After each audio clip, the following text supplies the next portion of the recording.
बेसहारों के लिए झालसा का योगदान है। आओ करें इंसाफ और अपने हक की बात, कानून की बात, कानून की बात, कानून की बात, कानून की बात। जोहार, नमस्कार। कानून की बात में आज हम बात करेंगे साइबर क्राइम पर। बैंक में लगातार फ्रॉड्स हो रहे हैं। कोई व्यक्ति किसी के नाम से पैसा निकाल ले रहा है।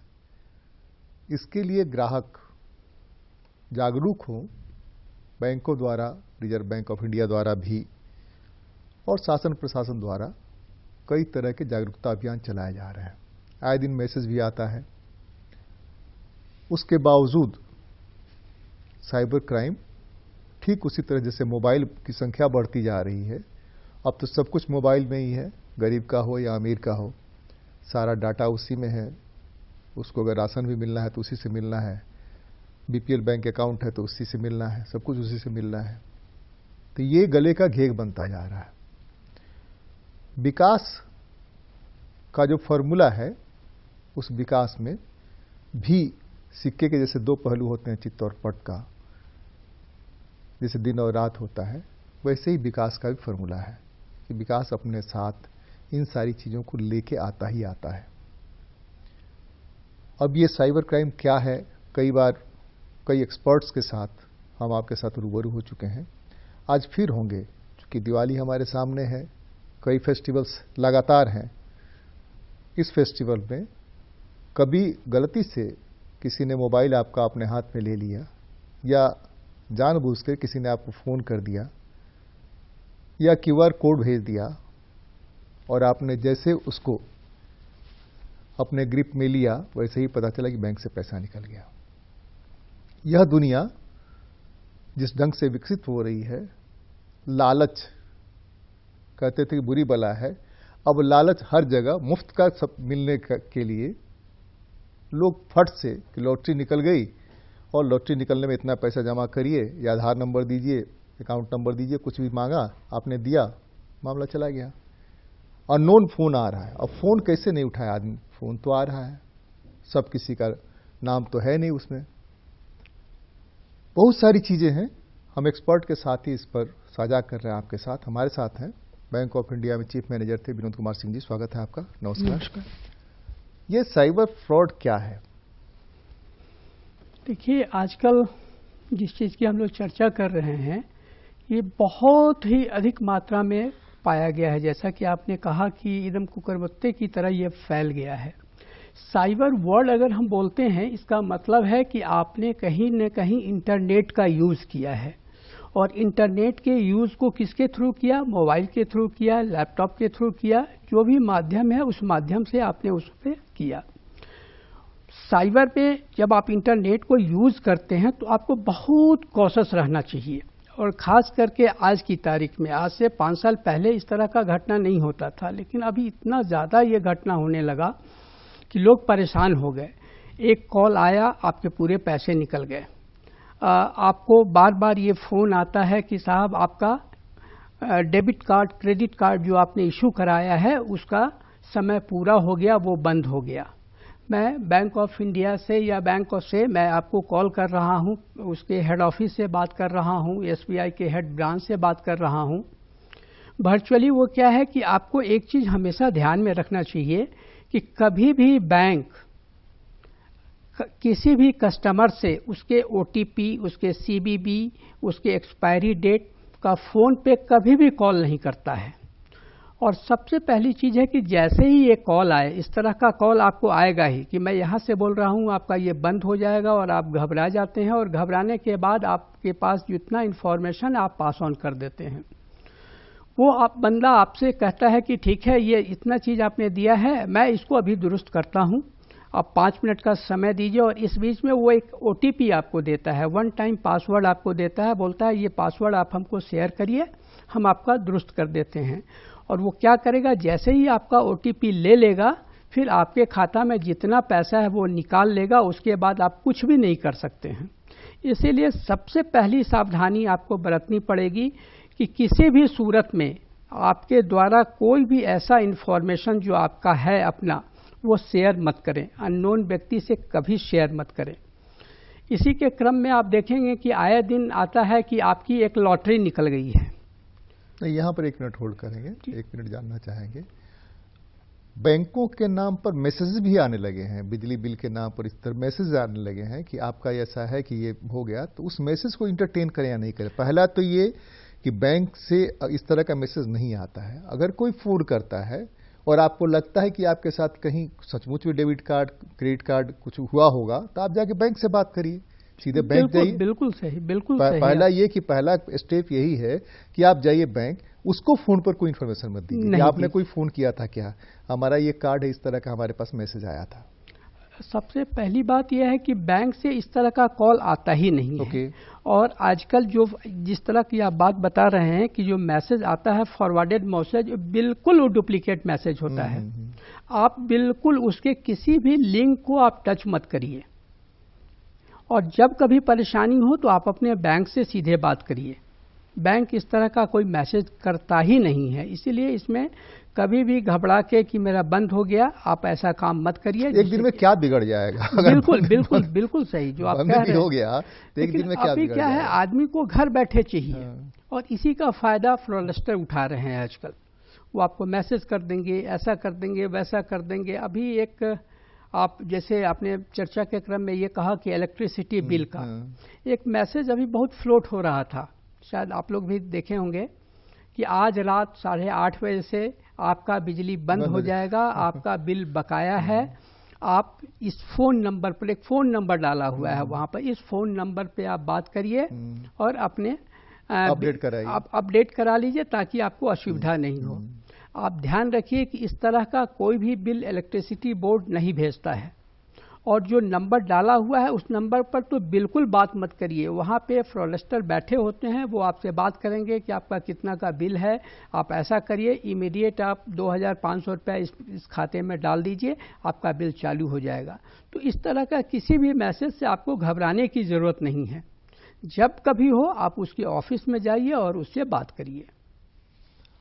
एक और चल पड़ा है सेक्सटॉर्शन जिसको बोलते हैं, साइबर के जरिए व्हाट्सएप पर कॉल आया। बिल्कुल। और व्हाट्सएप पर कॉल जैसे ही आपने रिसीव किया फिर तमाशा शुरू हो गया। अभी क्या है, एकदम सही कहा गया है कि अभी क्या हो रहा है कि एक वीडियो कॉल आएगा, उधर लड़का हो लड़की हो क्या है ये नहीं मालूम, नाम रहेगा अनुपमा, ताकि आप उसको देख के जैसे ही आप ऑन करते हैं उसके बैक में उसका कैमरा चालू रहता है, और वो क्या करता है, फोटो का स्वैप कर करके आपके पूरे शरीर से वो अपने आप को चिपकाएगा और फिर आपको फोन करेगा 10 मिनट के बाद कि साहब आपने ऐसा ऐसा किया है, और आप अगर ये वीडियो को डिलीट करना चाहते हैं, ये हम वायरल करेंगे 9 बजे आज, अगर आप इसको डिलीट करना चाहते हैं तो आप जैसा पार्टी उसको लग गया आपकी बातचीत से 25,000 रुपया दे दीजिए तो हम इसको डिलीट कर देंगे।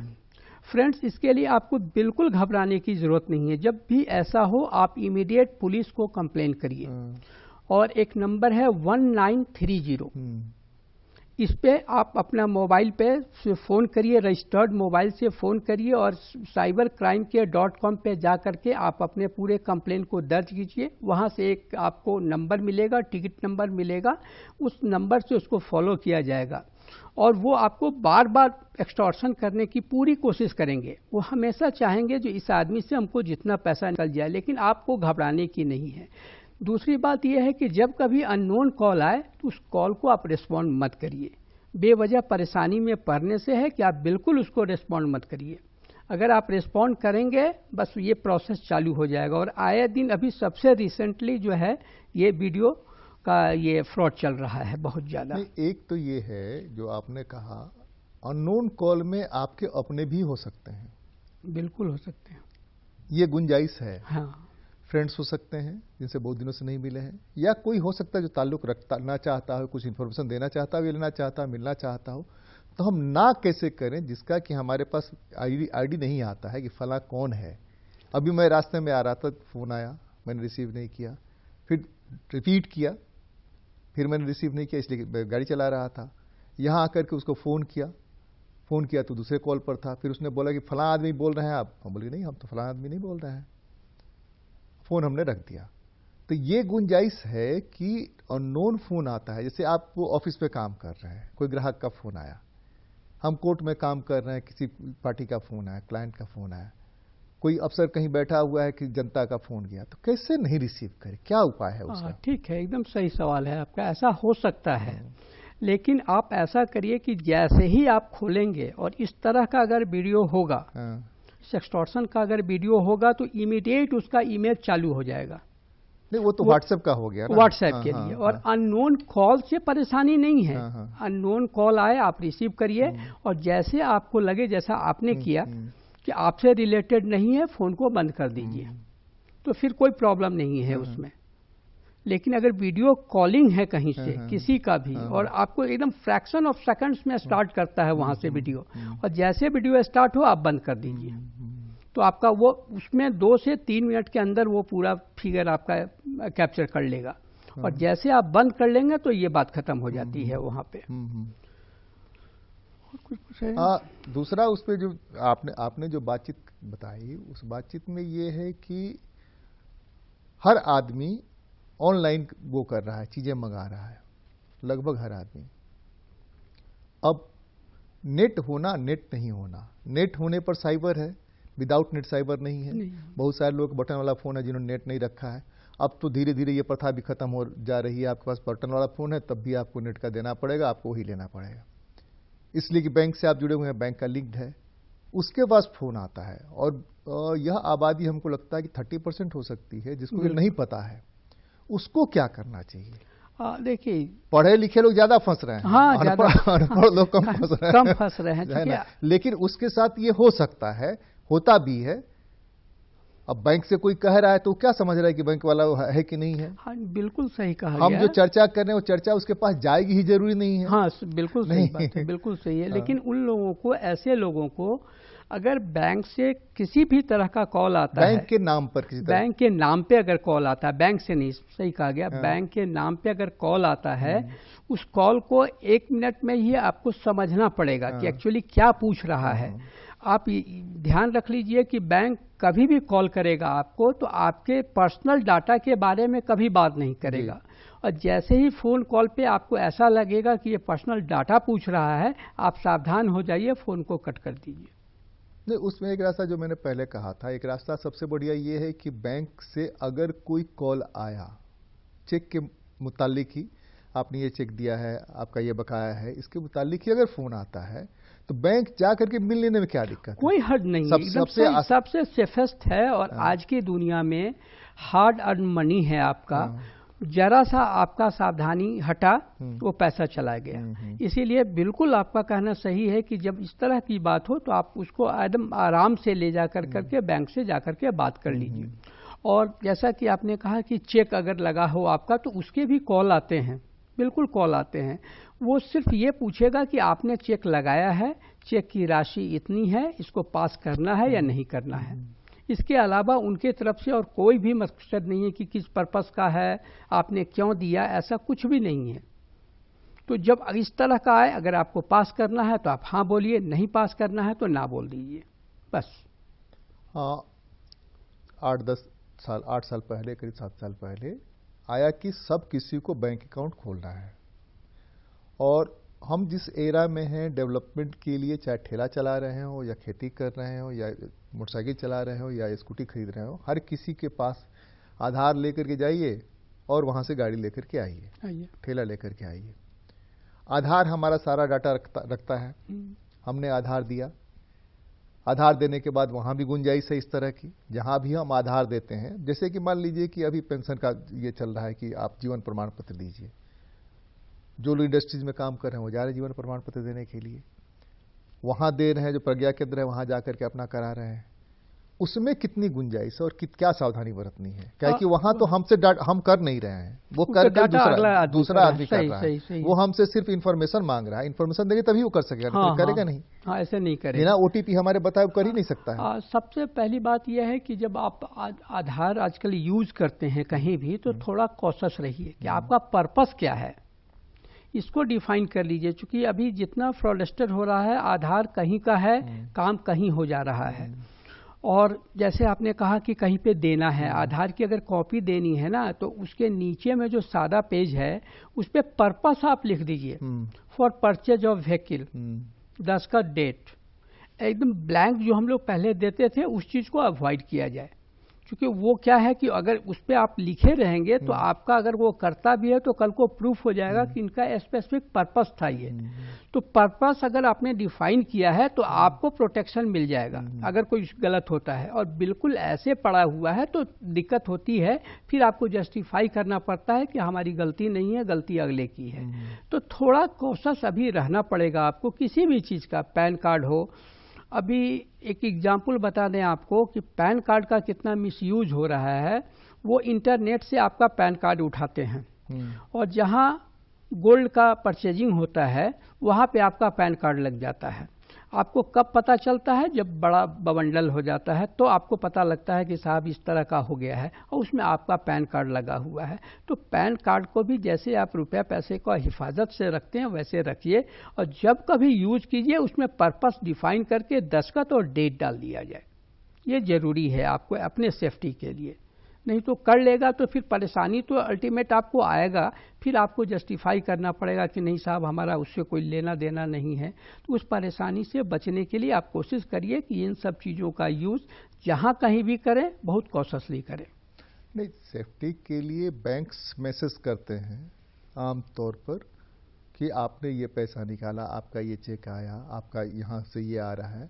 तो इस मामले में जब पैन कार्ड से कोई गोल्ड खरीद रहा है तो उस तरह का मैसेज तो आएगा ना हमारे पास, आना तो चाहिए ना। पैन में मैसेज नहीं देता है वो। नहीं, हम कह रहे हैं कि पैन अगर है, हम गोल्ड खरीदने जाते हैं तो हमारे बैंक से ही पैसा निकला, हमारे अकाउंट से पैसा निकला ना। ठीक है, हाँ, तो हमारे अकाउंट से पैसा निकला, इसका इन्फॉर्मेशन तो बैंक देगी ना। वो इन्फॉर्मेशन आ जाएगा। हाँ, तो वो इन्फॉर्मेशन आ गया तो हमको पता चलेगा कि कैसे हम तो कहीं तो खरीदे नहीं। हाँ, सही कह रहे हैं आप। लेकिन सर अभी हो क्या रहा है ना, मान लीजिए कि पैन गोल्ड आपने खरीदा है, पैन मेरा लग गया उसमें, क्योंकि वो दुकानदार मांगता है कि पैन कार्ड है आपका। अच्छा। हम दिए, वो दुकानदार के मिली भगत से होता है ऐसा। अच्छा। क्योंकि वो तो पूछेगा पैन कार्ड, मान लीजिए कि मिस्टर एक्स है पैन कार्ड में, और हमारी बातचीत हो रही है, हम अपना बैंक अकाउंट उनको बता रहे हैं पेमेंट के लिए, वो मिस्टर ए के नाम से है, तो फिर ये एक्स पैन को कैसे लेता है? लेकिन वो लोग उनके कोनाभैन से मिल करके ये काम करते हैं। नहीं, तो हम ये कह रहे हैं कि एक तो रास्ता ये है ना कि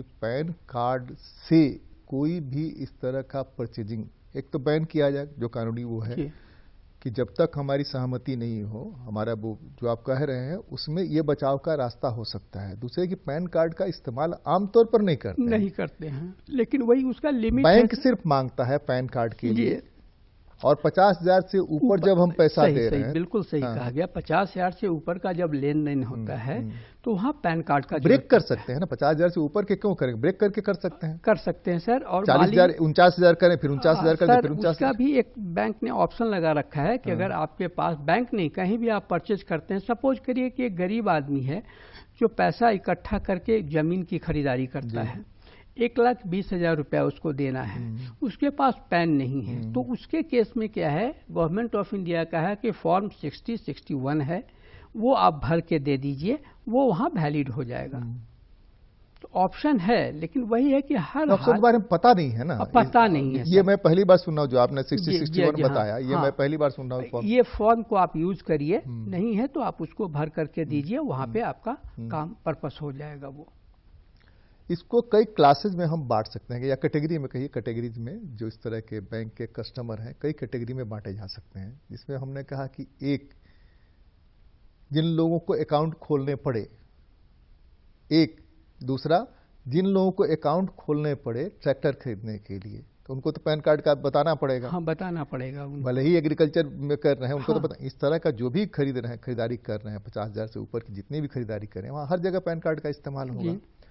वो लोग कैसे अलर्ट रहे? इसलिए कि अलर्टनेस जो है, जो मैसेज जाता है, जैसे हम बोल रहे हैं, आप बोल रहे हैं, हमारे आपको बोलने को कितने देख सुन रहे हैं, हाँ, लेकिन उसको ऑब्जर्व कितना कर रहे हैं, रिसीव कितना कर रहे हैं, ये असल चीज है। अगर रिसीव नहीं करते तो हमारा बोलना बेकार है। बेकार है। नहीं, तो वो मूल रूप से रिसीव करना है। जैसे कि आप देखिएगा कि इस जमाने में बैंक्स में बहुत सारी चीज लिखे रहते हैं, फिर भी जाकर के वहां पूछते हैं ये वाला कैसे होगा, ये कहाँ है, वो कहाँ है, वो ब्लॉक में बहुत सारी योजनाओं को लिखा हुआ रहता है। हाँ।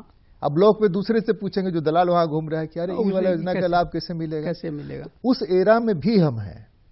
बिल्कुल है, नहीं बिल्कुल एक चांद पर जाने वाला एरा है और एक वो भी एरा है। बिल्कुल सही कहा गया, बिल्कुल तो सही। उसमें कैसे वो किया? उसमें क्या है सर कि आपको अलर्ट रहना पड़ेगा, और अभी गवर्नमेंट का भी बहुत सारा स्कीम आया हुआ है, बार बार ये बताया जा रहा है, आप थोड़ा जागरूक रहिए। मैसेज पढ़िए, जो मैसेज आता आ रहा है उसको पढ़ा जाए। आप अगर सक्षम नहीं है, आप नहीं पढ़ पा रहे हैं, तो अपने पड़ोस से जिसको आप जान रहे हैं उनसे मदद ले लीजिए। स्कूल चले जाइए, पंचायत में चले जाइए, वहाँ किसी से पूछ लीजिए कि कोई भी काम करने के पहले, कोई भी लिंक को क्लिक करने के पहले आप इसको बार बार सोचिए कि जो हम कर रहे हैं वो सही है कि नहीं। अगर आप समझ में आ जाए तो आपको बहुत अच्छा है, अगर समझ में आपके नहीं आए तो आप जरूर पूछिए। बगैर पूछे ये काम मत कीजिए, ताकि आपको कल को घाटा होने का जैसे कि 2-3 वो आया है जिसमें कि यूपीआई है, या क्या नाम है आपको, गूगल है, या इस तरह के बहुत सारी चीजें हैं कि आप सेफ हैं, आप यहां से पेमेंट करिए। बिल्कुल।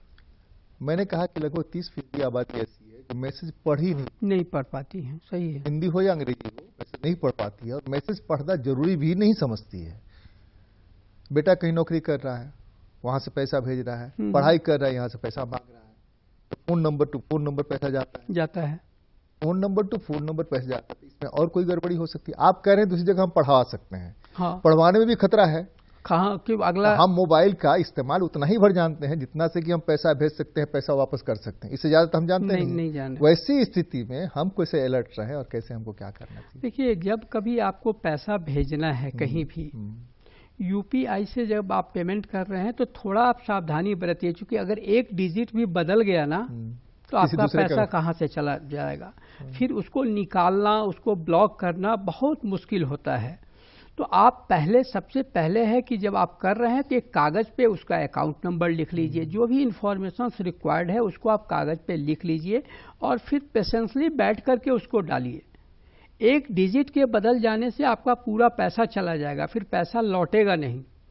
फिर आप कंप्लेन करिए, फिर पुलिस रेड करेगी, और आप जानते हैं कि ये जो गैंगस्टर जो है ये ऑर्गेनाइज नहीं है। ऑर्गेनाइज क्राइम अगर होता है तो आप उसको हिट कर सकते हैं, लेकिन जब ऑर्गेनाइज सेक्टर में का क्राइम नहीं है तो बहुत मुश्किल होता है आपको। कहीं 4 मोबाइल लेके, लैपटॉप लेके बैठे हुए हैं, 2 लड़के कहीं बैठे हुए हैं, वो भी लड़के किसी पर्टिकुलर जगह के हैं, वहां के नहीं होके वहां आ जा करके ये काम कर रहे हैं। इसलिए आपको अपनी सावधानी बरतनी चाहिए। आप चूंकि पैसा आपका है, थोड़ा सा चूंकि आपको सुविधा भी मिल रहा है बहुत ज्यादा, इसमें पैसा आप तुरंत भेज दिए, पैसा तुरंत आपको मिल गया, लेकिन उस तुरंत के चक्कर में कोई गलती ना हो, इसके लिए आप सावधान रहिए। अब वो कंक्लूड करें हम लोग कि साइबर फ्रॉड हो गया तो उसमें क्या करना चाहिए? अगर हमको पता चल गया। बिल्कुल सही पूछा गया। साइबर फ्रॉड अगर हो गया तो पैनिक मत होइए, आप लोकल पुलिस स्टेशन को बताइए। अगर पुलिस स्टेशन आपका कंप्लेन नहीं नोट कर रहा है तो आप एसपी से मिलिए, एसपी को एक एप्लीकेशन कर दीजिए। एक ऑनलाइन उसका नंबर है 1930 वो नंबर है, उस पर कंप्लेन दर्ज कीजिए। लेकिन उस पर कंप्लेन जब दर्ज करेंगे तो थोड़ा सा आपको अपना इंफॉर्मेशन से रेडी होना चाहिए। वहां से आपसे पूछा जाएगा कि कौन सा अकाउंट था, तो वो अकाउंट नंबर आपके पास होना चाहिए, कितना अमाउंट था, कितने बजे का ये घटना है। और सबसे बड़ी बात यह है कि आपको अपने रजिस्टर्ड मोबाइल से करना है, अपने ही मोबाइल से पूछा जाएगा। हाँ, जिससे फ्रॉड हो गया उस मोबाइल नंबर से आप डालिए। ये सारा चीज इंफॉर्मेशन उनको पास ऑन करते हैं, तो तब जाकर के आपको एक टिकट नंबर मिलता है, वहां से सर्च होता है और फिर पैसा की रिकवरी की जाती है। और बहुत हद तक अभी इसमें सफलता भी मिला है गवर्नमेंट को। लेकिन अल्टीमेटली मैं बार बार यही कह रहा हूं कि आप थोड़े कॉशियस रहें और ऐसे फ्रॉड क्राइम से बचें। हमारे पास समय इतना ही था, सिर्फ इतना कि ये मोबाइल जो है हमारा दोस्त भी है और उससे बड़ा दुश्मन भी है, इसलिए कि हमारे कितने कदम चले उसका भी रिकॉर्ड उसके पास है, हम कहां से कहां गए सारा रिकॉर्ड उसके पास है। और हमारे जितने ये कदम के आंकड़े हैं कोई भी निकाल सकता है, कहीं भी देख सकता है, अगर हम अलर्ट नहीं रहे। कानून की बात में आज हमने साइबर क्राइम के बारे में, साइबर फ्रॉड के बारे में बताने की जो कोशिश की, विनोद कुमार सिंह जी जो एक्सपर्ट है उन्होंने जो बताया, थोड़ा सुनिए, थोड़ा गुनिए, अपने लोगों को बताइए, तो बात बनेगी। आज तो बस इतना ही, अगली बार मिलते हैं किसी और मुद्दे पर चर्चा करते हैं। नमस्कार।